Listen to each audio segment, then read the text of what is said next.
Olá pessoal, bem-vindos de volta ao curso de transferência de calor. Vamos falar agora um pouco de transferência de calor em condição transiente.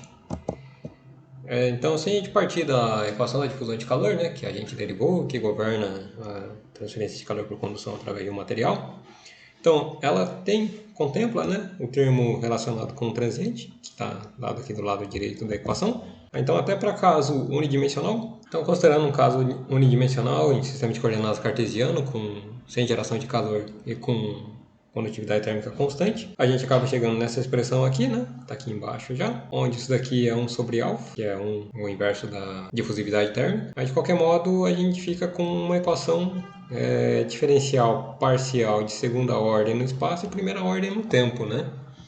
Aí a solução dela já não é tão trivial já não é tão tranquilo quanto no caso de condução em regime permanente, né? Porque normalmente a gente cai em equação diferencial ordinária, né? Então a gente conseguia resolver de maneira mais simples, né? Nesse caso específico aqui, ainda dá para fazer por separação de variáveis, né? Então a gente teria um t de x de t, a gente pode falar que é um f de x vezes um g de t, né? Aí derivando aqui, em duas vezes no espaço, uma vez no tempo, substituindo, aí consegue chegar em uma soluções independentes para f de x e g de t, né? Aí depois, para colocar a condição de contorno, dependendo do caso, vai precisar de aplicar a série de Fourier, né? Só para contemplar a condição de contorno, supondo que esteja a temperatura uniforme inicialmente, né? Mas aí vamos deixar isso daqui para uma aula extra. Então, assim que eu tiver mais tranquilo, preparo e deixo disponível, né? Mas aqui para o curso, então vamos pegar um caso mais simples, que também ajuda bastante em algumas aplicações de engenharia, né? É o caso em que a gente considera que a temperatura do corpo pode ser tratada como sendo uniforme, né? Não constante, uniforme. Então, vamos considerar que a gente tem um corpo qualquer com um volume V, massa específica ρ, calor específico CV, com uma área a superficial exposta, supondo que tenha um fluido T infinito, com coeficiente de transferência de calor H. Se a gente assumir que esse corpo aqui tem a temperatura uniforme, a gente pode dar um tratamento um pouco mais simples para ele, né? Então a gente não precisa resolver a equação da difusão de calor dentro dele. Por quê? Porque a temperatura é uniforme, né? Então não faz sentido. Então a gente já pode aplicar direto a primeira lei da termodinâmica para ele, né? Considerando a abordagem por sistemas fechados. Então, só escrevendo a equação da primeira lei da termodinâmica aqui. Então, essa daqui é a expressão da primeira lei da termodinâmica para sistema fechado, né? A gente pode colocar algumas hipóteses simplificadoras aqui para ajudar na modelagem. Então, vamos considerar sem realização de trabalho, né? Que, assim, trabalho de fronteira, considerando, né? Então, seria relacionado com variação de volume, trabalho de expansão, coisa assim, né? Então a gente pode assumir como sendo W ponto igual a zero. E vamos considerar que as parcelas de energia cinética e potencial também são desprezíveis, né? Para a maioria dos casos é bem razoável isso daí, né? Então a gente até comentou isso daí durante a derivação da equação da difusão de calor, devido à ordem de grandeza dos parâmetros, né? Então o valor relacionado com a energia interna é muito maior do que o valor relacionado com variação de energia cinética e variação de energia potencial, né? Então não tem muito desvio em relação à realidade fazer essa hipótese de início, né? E para a maioria dos casos também o sistema em geral vai estar ou estático ou com uma variação de velocidade muito bem baixa, né? Então, só colocando aqui por extenso, variação de energia cinética e energia potencial desprezíveis. Aí, para fazer a modelagem, vamos considerar que a temperatura é uniforme ao longo do nosso volume, né? Para poder atender essa hipótese 3 aqui, a gente tem até um critério, né? É parecido com o que a gente fez lá no caso de Aleta. No caso de Aleta, a gente considerou o BIO avaliado na seção transversal para verificar se poderia ser considerado como sendo temperatura uniforme na seção transversal, né? Aqui nesse caso, a gente está interessado na temperatura uniforme ao longo do volume. Então, só colocando a definição do BIO aqui, né? Que é igual a coeficiente de transferência de calor, comprimento característico dividido pela condutividade térmica do material. Lá no caso da aleta, a gente estava interessado na seção transversal, né? Então, o nosso comprimento característico foi definido como sendo área de seção transversal por perímetro. Aqui a gente está interessado no volume, então tem que levar em conta o volume, né? Então a gente vai ficar como sendo o volume dividido por área superficial. Então esse daqui é o comprimento característico, né, do volume. Aí se isso daqui for muito menor do que 1, então na prática some como sendo menor do que aproximadamente 0,1, né? Pode-se assumir que a temperatura é uniforme ao longo do sólido, né? Então isso aqui pode ser uma esfera, um quadradinho, uma barra, né, de pequenas dimensões, de pequeno diâmetro. Então é razoável assumir, né? Por exemplo, esfera de rolamento, alguma coisa assim. Então, a partir dessas hipóteses, a gente consegue fazer a simplificação aqui da primeira lei de termodinâmica. Então, da hipótese 1, isso daqui é zero. Aí, da hipótese 2, a gente fica só com a parcela de energia interna aqui, né? Então, seria ΔU, ΔT. Aí, a gente consegue fazer a estimativa disso daí a partir da definição do que seria energia interna, né? Então, ΔT integral ao longo de volume da energia interna específica vezes 1 dm, né? ρdV. Então, só escrevendo aqui embaixo. Aí, se a gente tiver a temperatura uniforme, né, da hipótese 3, a energia interna seria uniforme ao longo do volume, a integral de ρdV, então isso aqui poderia tirar para fora aqui, né?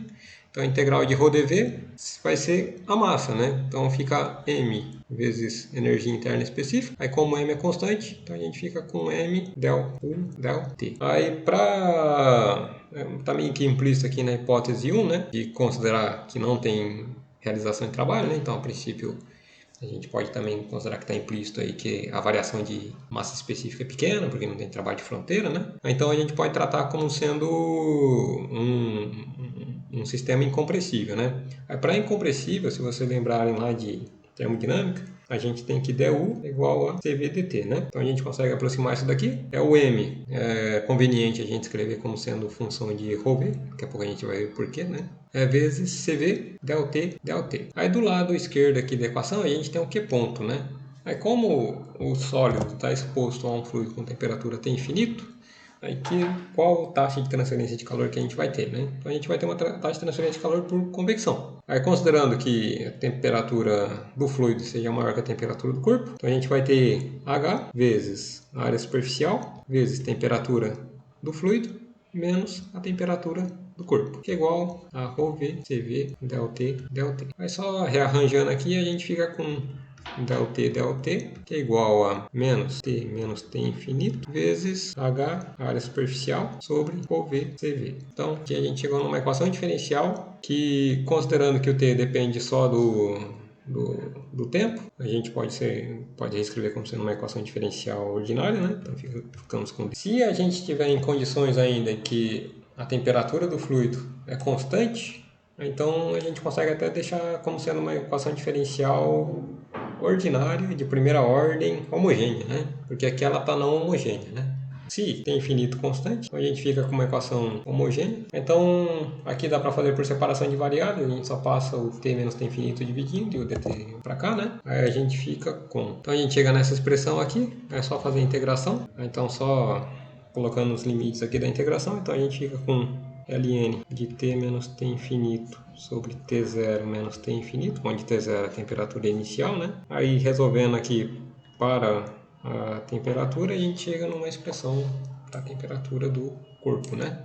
Então só resolvendo para temperatura, uma forma dimensionalizada aqui, né? Então T menos T infinito, T0 que é a temperatura inicial menos T infinito, que é igual a exponencial desse cara aqui, menos H área superficial sobre ρ vezes CV, vezes tempo. Aí a gente pode até escrever como sendo o exponencial de menos T por tal, onde tal está definido aqui embaixo, né? ρ vezes CV sobre H área superficial, que é definido como sendo constante de tempo, né?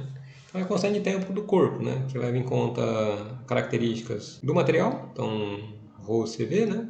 Característica de transferência de calor, então H, e característica geométrica também, né? Então V por área superficial, que é o comprimento característico lá que a gente utilizou até no número de Biot, né?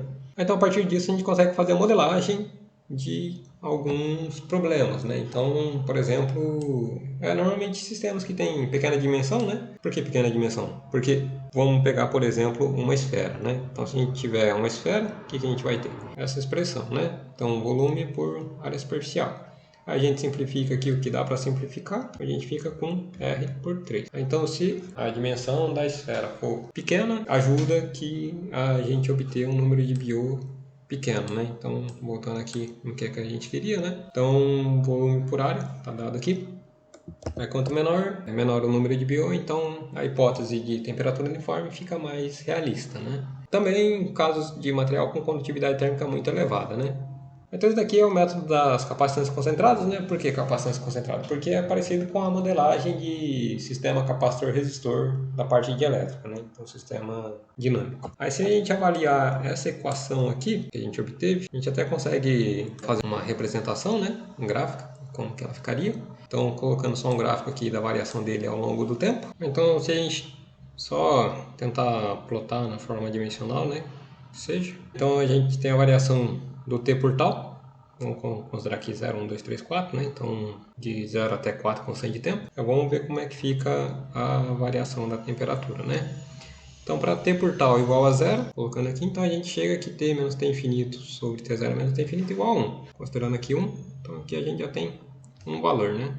Então em aproximadamente 3 tal, ou 3T por tal, a temperatura do corpo já chega bem próximo da temperatura do T infinito, né? Do fluido. Então, por isso da importância aqui da definição da constante de tempo, né? Então, dá para ter uma noção um pouco mais pronta de qual seria o tempo de resposta do sistema, né? Aí, dos sistemas dinâmicos, né? Conforme vocês viram na disciplina de dinâmica, constante de tempo, né? Então, seria o atraso do sistema de primeira ordem, né? Que seria um sistema mola-amortecedor, né? Sem a massa. É bom fazer um exemplo, né? Para treinar. Então, um exemplo 5.2, né? Então, considerando uma junta quente de um termopar de 1 milímetro de diâmetro, que inicialmente encontra-se a 20 graus Celsius, e essa junta é inserida repentinamente em um forno a 200 graus Celsius. O coeficiente de transferência de calor médio é de 25 watts por metro quadrado. Os valores de condutividade térmica, massa específica e calor específico são respectivamente 45 watts por metro Kelvin, 9.300 kg por metro cúbico e 0,18 kJ por quilograma Kelvin. Avalie a resposta do termopar ao longo do tempo. Então vamos organizar lá na nossa nota de aula e a gente resolve esse exemplo aqui, né? Então só organizando aqui os dados do problema, né? Então a gente vai ter uma junta de termopar, que é um sensor utilizado para medição de temperatura, né? Então a gente pode ter um material A soldado com o material B, né? Então, dois tipos de metais diferentes, né?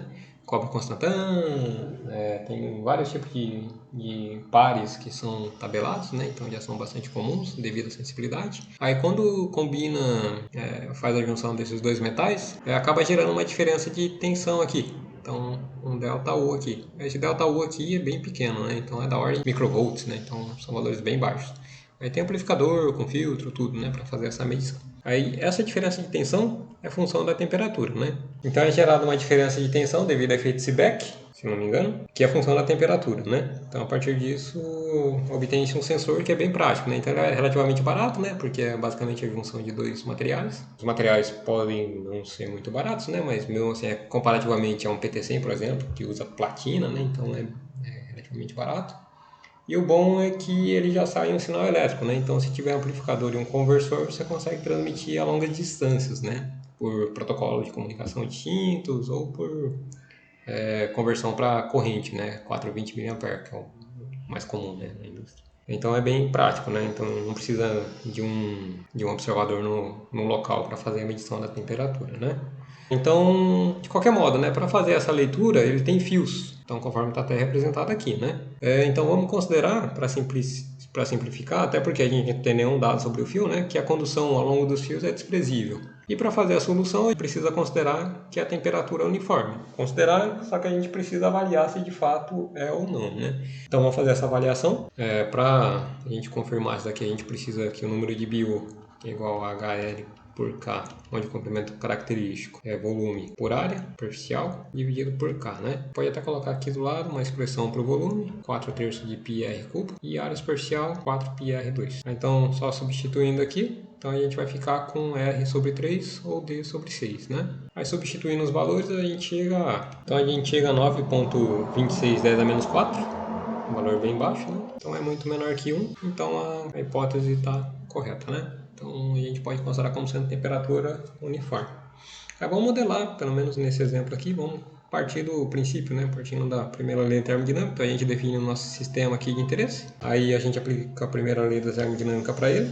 A gente tem Q ponto menos W ponto, que é igual a ΔI ΔT. Aí já colocando todas as hipóteses aqui, a gente fica só com transferência de calor por convecção. considerando que está saindo do corpo, então vai ser sinal negativo, já que vai estar entrando, né? A gente vai deixar H, área superficial, temperatura infinito, menos temperatura do corpo, que é igual, aí já fazendo as simplificações aqui, a gente chega em ρV, CV, ΔT, ΔT. Aí para temperatura infinito constante, a gente consegue deixar isso aqui no formato de equação diferencial ordinária e homogênea, né? Então, já andando alguns passos aí, a gente fica com... Aí passando o T menos T infinito dividindo e o dt para lá, aí a gente chega numa equação diferencial, faz por separação de variáveis, né? Então, a gente consegue fazer a integração. Então, já fazendo esses passos aí, então a gente vai ficar com... Depois tirando o exponencial dos dois lados, né? T0 menos T infinito igual a exponencial de menos H área superficial sobre ρV CV. Aí a gente pode pegar esse termo aqui, termo de geometria, né? A gente até calculou aqui atrás, né? Que aí vai dar D por 6, né? Então só substituindo, a gente fica com... Isso aqui é o inverso da constante de tempo, né? 1 por tal. A gente pode até calcular o tal aqui só para avaliar qual que seria o tempo de resposta, né? Se a gente quiser. Então só substituindo valores a gente fica com... Então a gente fica com um tal de 1,116 segundos. Então, em aproximadamente 3 segundos, ela já vai estar bem perto da temperatura do forno, né? Mas vamos avaliar isso aqui numa forma de tabela. Então, só substituindo os valores na equação, né? Então, variando o tempo de 0 até 6 segundos aqui. Aí, aqui são os valores obtidos, né? Então, varia de 20 até 199. Aí, aqui já está aproximadamente representado no gráfico, né? Então, para 1 segundo seria 126, aproximadamente aqui. Para 3 segundos... 170 e por aí vai, né? Até chegar no valor tendendo a 200 graus Celsius. Então a gente vê aqui que precisaria de pelo menos 5 segundos para manter o termopar 5 segundos dentro do forno para fazer a medição da temperatura de modo que ele estabilizasse, né? Esse daqui também pode ser utilizado, por exemplo, para modelagem de termopar para medição de temperatura do corpo, né?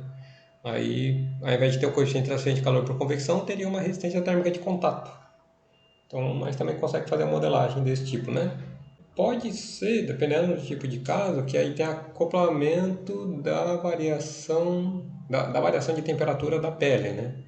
Só que aí começa a complicar um tanto, né? Então, se quiser fazer um cálculo mais simplificado, pode considerar a temperatura da pele como sendo constante, né? E a partir disso consegue fazer uma estimativa do tempo de resposta para fazer a medição de temperatura, né? Então, só para fechar o conceito de capacitância térmica, a gente viu a derivação do conceito que é referido na literatura como sendo de primeira ordem, né? Que a gente chegou a um sistema similar a um resistor capacitor, um mola amortecedor. E tem alguns tipos de sistemas que a gente consegue modelar como sendo um sistema de capacitância de segunda ordem, né? Então a gente vai ver que vai aparecer um termo de segunda ordem. Então, mas para fazer a derivação desse conceito, vamos já fazer direto num exemplo, né? Então, considere duas placas de materiais distintos colocadas em contato térmico com resistência térmica de contato RTC, né? Então, esse aqui vai ser 1 metro quadrado Kelvin por watt, porque tem duas linhas ali, né? A face esquerda da placa esquerda está em contato térmico com isolante ideal, então fluxo nulo, né? E a face direita da placa direita está exposta. Considerando que inicialmente o conjunto esteja em equilíbrio térmico com temperatura T0 e a face livre é exposta ao fluido com temperatura T amplo, a partir do instante inicial, né? Coeficiente transferente de calor H, modela a temperatura das placas ao longo do tempo através do modelo de capacitâncias concentradas. Então, passando para a nossa nota de aula, né? Já até preparei o esquema aqui. Então, o esquema está representado aqui, né? Do lado esquerdo. Então, a gente vai ter duas placas. Então, aqui eu chamei de material 1, material 2. A placa da esquerda está em contato com o isolante ideal. Então, aqui a condutividade térmica é nula, né? Então, o fluxo de calor para cá é zero.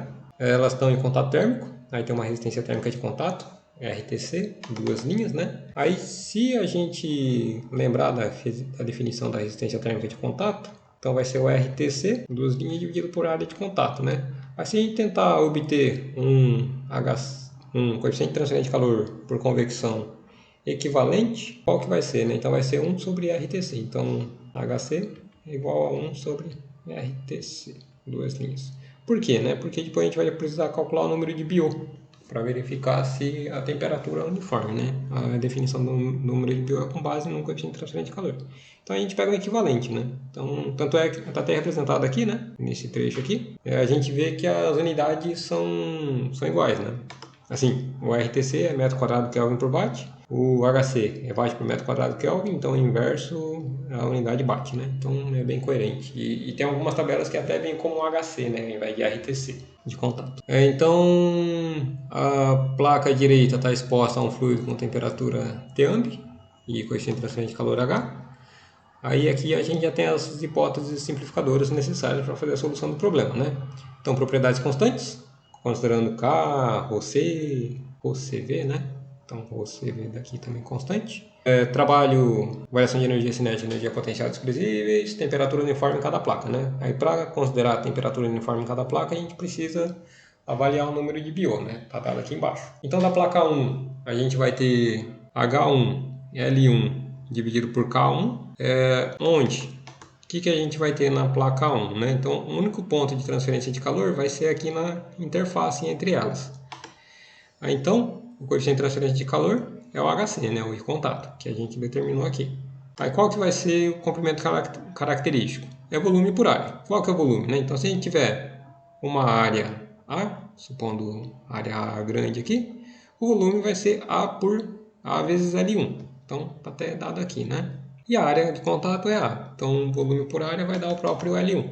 Então, o número de Biot fica como sendo HC sobre vezes L1 sobre K1. Isso aqui precisa ser muito menor que 1. No caso da placa 2, a gente, dependendo de como a gente enxerga, né, a gente pode ter número de Biot considerando esse H aqui e o número de Biot considerando esse H aqui.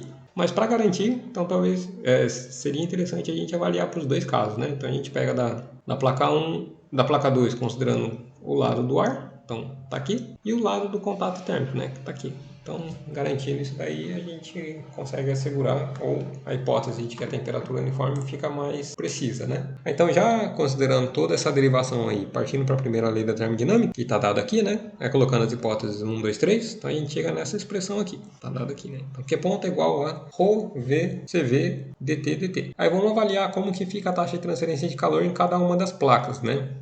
Então, vamos considerar na placa 1. Então, o que a gente vai ter, né? Então, a gente pode ter uma taxa de transferência de calor da placa 2 para a placa 1, que aí vai ser um Q ponto positivo, né?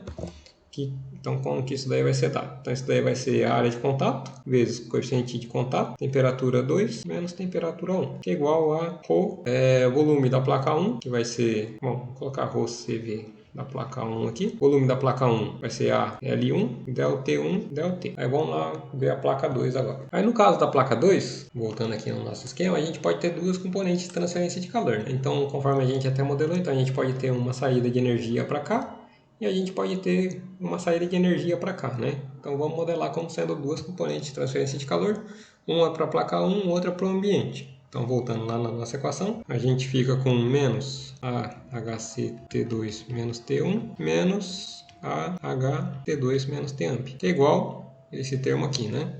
Nas duas equações, a gente pode dividir tudo por A. Aí, como que a gente resolve, né? Então, um dos modos mais simples aqui de resolver é a gente determinar T2 como função de T1 na primeira equação aqui. Então, daqui a gente fica como sendo T2, que é igual a T1 mais ρCVL da placa 1 dividido por HC, ΔT1, ΔT. Aí a gente substitui o T2 na equação de baixo aqui. Pode até escrever aqui como sendo derivada exata, né, ao invés de derivada parcial. Então, só substituindo, então vamos fazer rapidinho aqui. Então, só substituindo o T2 na expressão de baixo, né, a gente chega nessa expressão aqui. Aí desenvolvendo, a gente chega nessa expressão aqui, e isolando os termos, a gente chega nessa expressão aqui, né? Então aqui a gente simplificou algumas coisas, juntou os termos que eram multiplicando por derivada de T1 no tempo, que ficou com esse termo aqui, né? A princípio é para ser de parâmetro conhecido, e esse termo aqui que é uma derivada segunda, né? Multiplicando por uma constante também aqui, né? Então a gente pode dividir tudo por esse termo aqui. Então a gente vai ficar com uma equação diferencial ordinária de segunda ordem de T1, a princípio não homogêneo, né? Só que se a gente considerar o Tamb como sendo constante, então a gente pode subtrair zero aqui nessa equação, nesse termo, né?